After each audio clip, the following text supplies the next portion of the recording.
Greetings. Welcome to the Hinduism unit. We are going to discuss Hinduism We're going to discuss Hinduism in this module. Hinduism happens to be what we call the oldest religion in the world, or at least it's probably the oldest religion we will study in this course.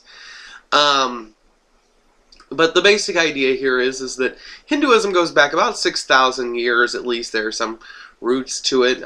It has, to a large degree, been mainly a religion of India, and it has been the predominant religion of India for most time. Now, some of you might say, well, it really seems to be very well tied to India, and it is the dominant religion. And there's actually an interesting thing about that. Actually, Hinduism actually comes from basically a word which the same word you get the word India from, and that is the Indus River Valley, the Indus River, which actually runs more like up near Pakistan or through parts of Pakistan, although Pakistan was originally part of India. But anyway, the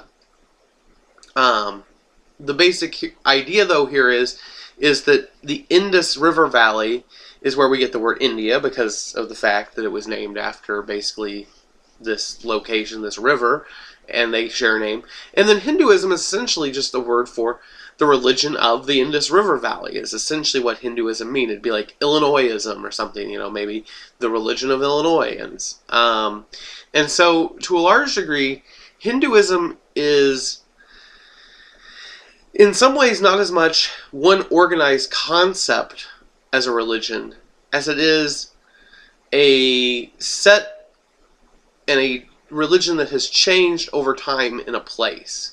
Instead of being a set of beliefs that have gone worldwide and perhaps have changed as they've gone worldwide, this is more the religion of a place. And so through the years, the religion has changed, and sometimes the religion is quite different than previous instantiations. But essentially, it is the religion of the Indus River Valley. It's the religion of India. And this becomes of some importance because there was actually an act, I believe, in the 1950s in India that would define what a Hindu was. And Hindu was basically somebody from India, or it could be a person who has married a Hindu, or somebody who at least ascribes to certain beliefs of the system. And so there is an interesting dynamic here that there is both a religious concept, but there is also just simply being Indian, being culturally Indian makes you a Hindu because it is the religion of the people of that area. And so if you are Indian, even if you have no religion, you perhaps ascribe to the religion, your religion because you were part of that area is your religion. So that is sort of one of the things that's sort of unique. And so as we study Hinduism, what you'll find that sometimes the religion can vary, and although there are very clear concepts, and I think the religion is somewhat organized, that is quite different. I mean, in different groups, worship different gods, different groups worship different things, and so basically you have to take that into account. Now,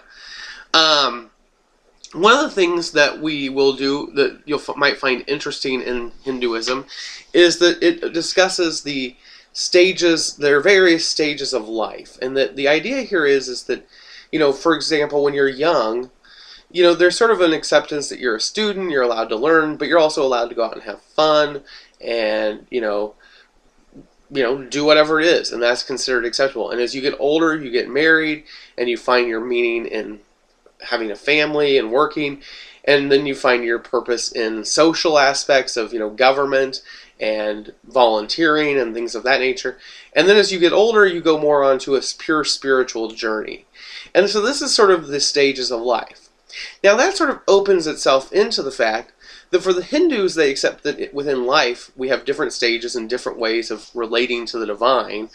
But they also say that those stages go beyond this life. And so what happens is they do have a concept of reincarnation as a unique concept perhaps to Hinduism, that they actually believe that when you die, your soul will transmigrate into another body, and you will live again. And this could be into an animal, this could be into another human. But the idea is that as you advance through this transmigration, you will become higher up and you will go through stages. And these stages become of some importance because the idea is that as you advance through the stages, you may actually, like, for example, begin with a stage where you're purely, pleasure driven, kind of the young stage, or then the householder stage where your focus really is upon family, or maybe you get to the stage where, social, and then maybe you finally get to a stage of spirituality. And so the idea here is that, even as you reincarnate, you go through the stages. Now this becomes of some importance because some of you are familiar with in India, they have a caste system. And the caste system is the idea that you're born into a caste, and that caste sort of determines your place in society. Are you going to be a respected government worker, or are you going to be a laborer, or are you going to be a priest, etc.? And so the idea is that as your soul transmigrates, you will be born into the proper caste so that you are ready for that stage. And so the idea here is that, even those castes are somewhat set. Now, since then, India has lightened up on the caste system. As a matter of fact, there's some effort, it's somewhat outlawed. I mean, they still have castes, but they're not supposed to be as prohibitive. But that is basically the beginning, I don't want to say, that would be the beginning justification for the caste system. Now, there are some other things I want to just mention briefly about Hinduism. Many of you probably have heard that there are multiple gods, and that is, in fact, somewhat true. I mean, there are multiple gods. Well, I mean, it is true, there are multiple gods. But one of the things to keep in mind is that to a large degree, these multiple gods are not there as... these multiple gods are not a concept of...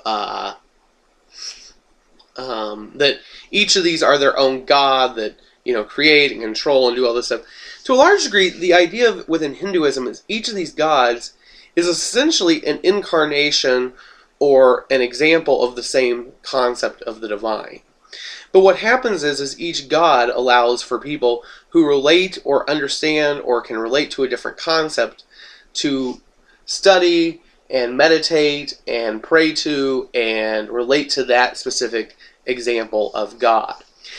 Probably, if anybody is, within the Christian tradition, if anybody's Roman Catholic, maybe, or, at least familiar with the concept of saints, I think maybe that might be somewhat similar in that you pray to saints, you study saints, not because you believe that the saints are gods or that they can answer your prayers, but rather that you do that because they will intercede on your behalf and you want to be a holy person and you work towards that.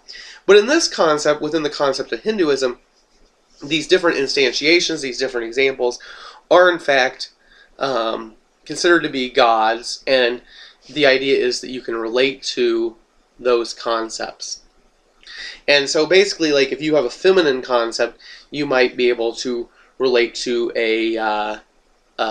you might relate to a god that's feminine, or one that's a warrior, or one that's other things.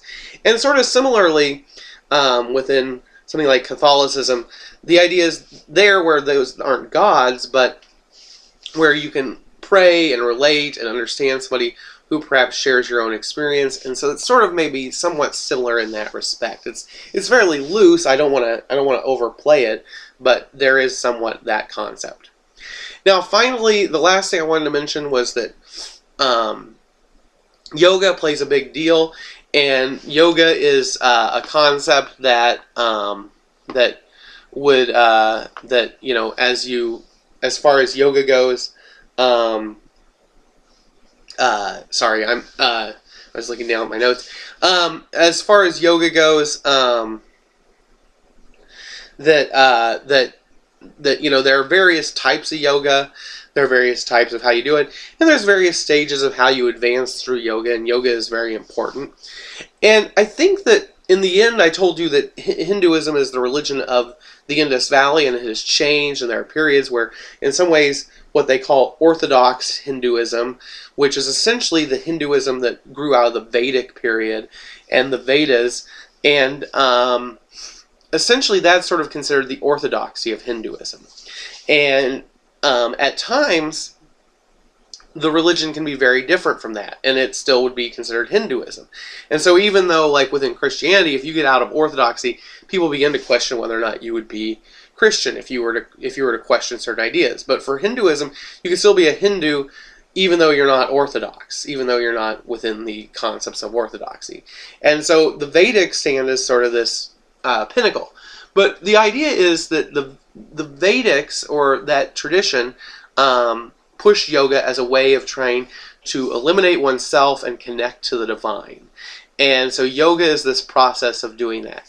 And when you do yoga, there's various different types, and I don't believe the book goes into as much detail, but there is a process by which one slowly, sort of gradually continues to connect with, sort of something beyond oneself, and they picture images, and they picture ideas and places, until finally when they close their eyes and meditate as they advance, they simply lose all consciousness. That is the ultimate goal, is when you meditate, you will lose consciousness. And this comes somewhat from a Vedic tradition. I went to a Vedic society in St. Louis one time, and the monk or the priest, or I forget what the name, I want to say he was like I guess he would have been now I'm forgetting my term. He was a religious leader in that tradition. They don't have per se a clergy, but he was a religious leader, sort of a monk of equivalent, and he was saying that essentially the way the Hindus believe in the Vedic tradition was that when the world in the beginning was all one, everything in the world was one. It was united.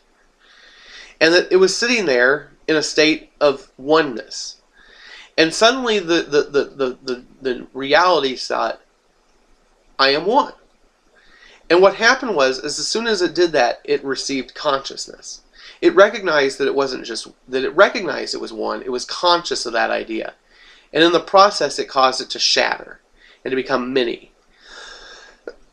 And that once it became many, because it broke into this idea of, I am one, then it shattered and all the parts began to think they are one. And that the goal of Hinduism, the goal of yoga, the goal of all of this, in at least the orthodox or traditional Vedic sense, is that you meditate in order to forget that you are one, in order to simply be part of the universe. Not just to say, I am part of the universe, but to forget that you actually are, and to be, to just simply be. And that is sort of that is the entire reason for the Vedics, that's the entire reason for yoga, is the slow process of losing oneself and just simply being.